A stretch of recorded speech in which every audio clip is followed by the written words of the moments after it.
মৃত ব্যক্তিকে বহন করার সময় যে 40 কদম দেওয়া হয়, 10 কদম 10 কদম 10 কদম 10 কদম করে চারদিক পরিবর্তন করেন।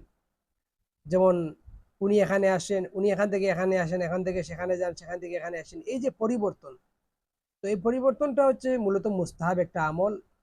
তো এই আমলের ক্ষেত্রে অনেক জায়গায় দেখা যায় ভুল করেন, না জানার কারণে পরিবর্তন হওয়ার ক্ষেত্রে অনেকেই ভুল করেন।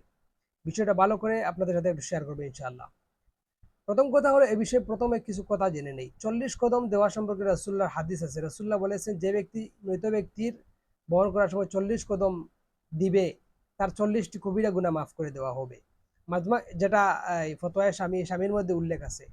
আর আরেকটা হচ্ছে হাদিস যেটা মাজমাউজ জাওয়াইদের মধ্যে, রাসূলুল্লাহ বলেছেন, যে ব্যক্তি মৃত ব্যক্তির খাটিয়ার চারদিক বহন করবে, আল্লাহ তাআলা তার 40টি কবিরা গুনাহ মাফ করে দিবেন। তো এই হাদিস দুটি থেকে দেখা গেল, প্রথমটিতে বলা হয়েছে 40 কদম দেওয়া, আর দ্বিতীয়টিতে দেখা গেছে যে চারদিক বহন করা। তো এই দুটি হাদিসকে কেন্দ্র করে আমাদের হানাফি মাযহাবের ফাতাওয়ার যত কিতাব আছে সব কিতাবেই যে বিষয়টা ক্লিয়ার করা হয়েছে। যেমন আমার সামনে এটা হচ্ছে ফতোয়া আলমগীরি, যদিও এটা হচ্ছে আমার কাছে বাংলা, আমার কাছে আরবিটা নাই। এখানে বলা হয়েছে, বা আরো যেমন এই যে আরেকটি কিতাব আল বাদা, আল ফিকহু আলা মাযাহিবিল আরবা, তো এই কিতাবের মধ্যেও এই কথাগুলো উল্লেখ করা হয়েছে, বা বিভিন্ন কিতাবের মধ্যে এ বিষয়ে আলোচনা আছে। কি আলোচনা আছে? যেমন ফতোয়ায়ে আলমগীর থেকে আমরা যেটা দেখব, যে ফতোয়া আলমগীরতে উল্লেখ করা হয়েছে যে এ বিষয়ে সুন্নত হচ্ছে দুইটা বিষয়, একটা হচ্ছে মূল সুন্নত, আর একটা হচ্ছে পরিপূর্ণ সুন্নত। মূল সুন্নত কোনটা সেটা বলা হয়েছে যে প্রত্যেক ব্যক্তি, আমি স্ক্রিনে মূল এবারও দিয়ে দেবো, সেখান থেকে দেখে নেবেন। প্রত্যেক ব্যক্তি কি করবে? খাটিয়ার চারোদিক চারো পায়া বহন করবে, এবং 10 কদম 10 কদম করে 10 কদম পর চার ব্যক্তি পরিবর্তন হতে হবে। এটা হলো মূল সুন্নত। দুই, যেটা পরিপূর্ণ সুন্নত, সেটা হচ্ছে যে সেটা মাত্র একজন পরিপূর্ণ সুন্নতের অধিকারী হবেন। সেটা কিভাবে, সেটা একটু পরে আমরা জানবো। সুতরাং এখান থেকে দেখা গেল যে আমরা যখন মৃত ব্যক্তিকে বহন করব, তখন চারোদিক বহন করব, এবং চারো ব্যক্তি 10 কদম 10 কদম করে দিব, এবং চারো দিকটা আমরা পরিবর্তন করব, এবং চারো ব্যক্তি আমাদেরকে পরিবর্তন হতে হবে। পরিপূর্ণ সুন্নতের যে একটা বিষয় আগে বলেছিলাম, যে পরিপূর্ণ সুন্নতের মালিক হবেন একজন। তিনি কে? তিনি হবেন ওই ব্যক্তি, যেটা এখানে এই যে আমার হাতে যে সামনে যে কিতাব, এটা হচ্ছে আল ফিকহু আলাল মাযাহিবিল আরবা, সেই কিতাবের মধ্যে বলা হয়েছে, বা হানাফি মাযহাবের যত কিতাবে পরিবর্তনের নিয়ম সম্পর্কে আলোচনা করা হয়েছে সবখানে এরকম বলা হয়েছে, বা সাহাবীর আমল হলো যে 10 কদম দিবেন উনি, প্রথম যিনি আছেন উনি 10 কদম দেওয়ার পর উনি এখান থেকে এখানে আসবেন, আরো 10 কদম দেওয়ার পর উনি এখান থেকে এখানে যাবেন। ভালো করে দেখেন, প্রথমে উনি এখান থেকে মৃত ব্যক্তির ডান সাইডের সামনের যিনি, তিনি 10 কদম পর মৃত ব্যক্তির পিছনের ডান সাইডে তিনি চলে যাবেন এখানে। এখান থেকে আবার তিনি চলে যাবেন মৃত ব্যক্তির বাম সাইডের সামনে এখানে। আরো 10 কদম দেওয়ার পর তিনি বাম সাইড থেকে আবার বাম সাইডের পিছনে চলে যাবেন। উনি এই 10 কদম 10 কদম করে যে ব্যক্তি প্রথমে দিবেন, অর্থাৎ যিনি, উনি হয়ে যাবেন পরিপূর্ণ সুন্নতের মালিক। আর বাকি যারা আছেন এরা কখনো পরিপূর্ণ সুন্নতের মালিক হতে পারবেন না। আর বাকি যারা পরিবর্তন হতেন, ওনারা কিভাবে পরিবর্তন হতেন সেটা কোনো কিতাবে পাওয়া যায় না। এই চারো ব্যক্তি পরিবর্তন হওয়ার আমি অনেক সময় ঘাটাঘাটি করে একটা বিষয় আমি খেয়াল করলাম। এই দেখেন, এখানেও কিছু আমি দেখেছিলাম। আচ্ছা, আমি নতুন করে আবার আপনাদেরকে দেখাই। যেমন 10 কদম 10 কদম করে যে চার ব্যক্তি চার জায়গায় পরিবর্তন হবেন, প্রথমত আমরা তো এই যেমন ধরেন এরপর আসেন খ। আমরা যদি এখানেও ধরি তাহলে বুঝতে ভুল হবে। পরিবর্তন হওয়া ঠিক আছে, কিন্তু বুঝতে ভুল হবে। তো ক, খ, গ, গ, ঠিক আছে। আচ্ছা, আমরা প্রথমে দেখলাম, আগেও বলেছি যে প্রথম যিনি, তিনি সামনে থেকে পিছনে যাবেন, তার মানে বোঝা গেল এখানে আসবেন। যিনি আছেন উনি আসবেন পিছনে 10 কদম দেওয়ার পর, আর পিছনে যিনি আছেন উনি উনি যাবেন সামনে। এখন আমরা যেটা করব, যে এসাইটের যিনি এবং গ আছেন উনারাও পরিবর্তন হবেন 2 নাম্বার 10 কদম পর। উনি চলে আসেন এখানে, বড় যিনি উনি চলে যান এখানে, শেষ পরিবর্তন 20 কদম হয়ে গেল। আসুন এই 20 কদম পর আবার পরিবর্তন হবেন। আমরা দেখেছি যে যিনি উনি এখন যাবেন কোথায়? 20 কদম পর উনি আবার যাবেন মৃত ব্যক্তির বাম সাইডের সামনে, উনি চলে আসেন সামনে। যেহেতু উনি গেছেন এখানে, সেহেতু আসবেন এখন এখানে।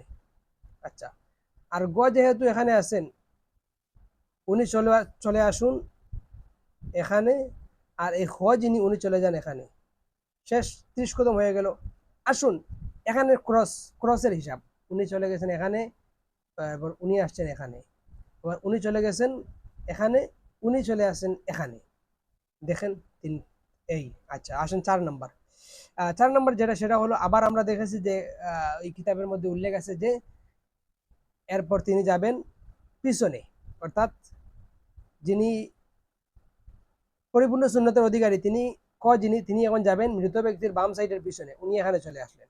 এখন যেহেতু উনি এখানে চলে আসছেন, এবং কোথায় যাবেন, উনি এখানে যাবেন, গো। আচ্ছা, এখন এখানে এরাও পরিবর্তন হবেন, যেহেতু উনি এখানে আসছেন, উনি সেখানে গেছেন, এখন উনিও এখানে এখানে আসবেন, উনিও সেখানে যাবেন।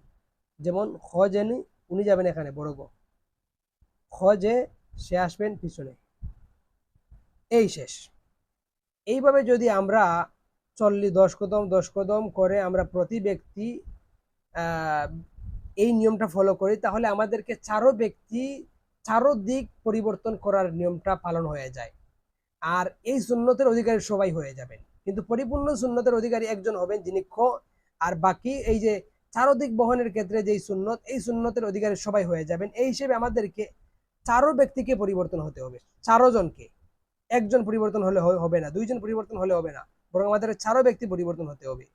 এই হিসেবে আমরা প্রতি 10 কদম পর চারো ব্যক্তি 4 জায়গায় যাবো। যদিও এটা ফলো করতে কষ্ট হয়, তাহলে মূল বিষয়টা যেটা কেন্দ্র করে আপনারা যেটা পারেন সেটা হলো যে আমরা চারো ব্যক্তি পরিবর্তন করতে পারলে অন্য কোনো ভিন্ন পদ্ধতিতে সেটাও হয়ে যাবে, কিন্তু মুস্তাহাব হলো যে আমরা চারো ব্যক্তি পরিবর্তন হবে, এবং অর্থাৎ প্রথম যিনি ব্যক্তি পরিপূর্ণ সুন্নতের ব্যক্তির, অর্থাৎ পরিপূর্ণ সুন্নতের অধিকারী যিনি হবেন, তিনি পরিবর্তনের নিয়ম হচ্ছেন প্রথমে সামনে, এরপর এখানে আসবেন, এরপর এখান থেকে আবার সামনে যাবেন 10 কদম পর, আবার 10 কদম পর তিনি এখানে আসবেন, উনি পরিপূর্ণ সুন্নতের অধিকারী হবেন, আর বাকি সব মূল সুন্নতের অধিকারী হবেন। তো এই বিষয়টা আমরা একটু খেয়াল করব, আমরা বহন করার সময় চারো ব্যক্তি পরিবর্তন হব, এখানে আমাদের মূল বিষয়, চারো ব্যক্তি পরিবর্তন হতে হবে।